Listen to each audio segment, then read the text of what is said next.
Alors c'est parti.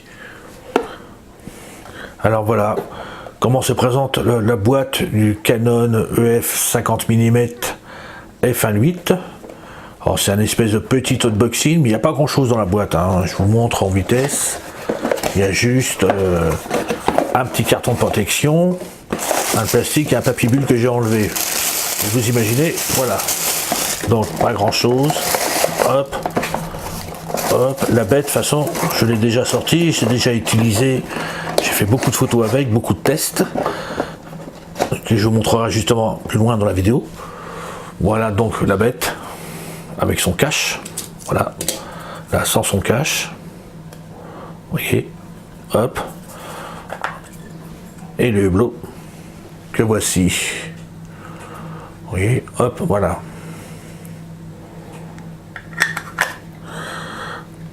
Voilà, objectif. Ici, sur le côté, vous avez l'autofocus qui est débrayable.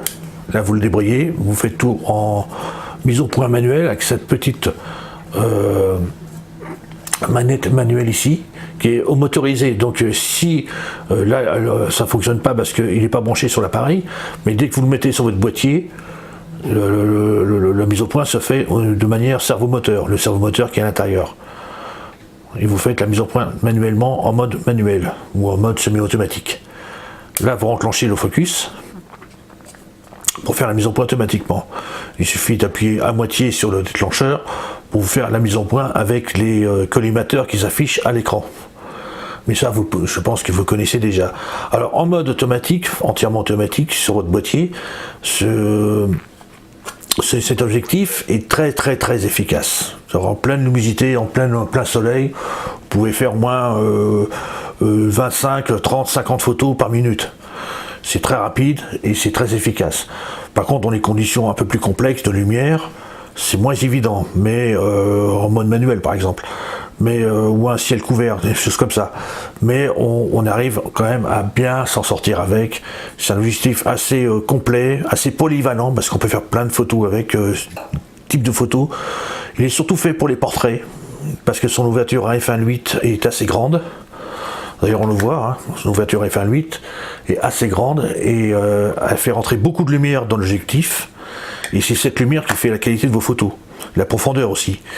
Et vous faites un paysage en plein format avec, vous allez avoir une profondeur de champ extrêmement longue et très précise. J'ai fait des photos de rue que je vous montrerai justement à la fin de la vidéo. Vous allez voir une très grande profondeur de champ. Et pour les bokeh, il est excellent. Pour la macro aussi, on fait beaucoup de macro avec, mais j'en fais beaucoup. Et pour photographier des fleurs de jardin, des plantes, des choses comme ça. Et j'ai pas encore fait de portrait, mais j'en vais faire bientôt. Et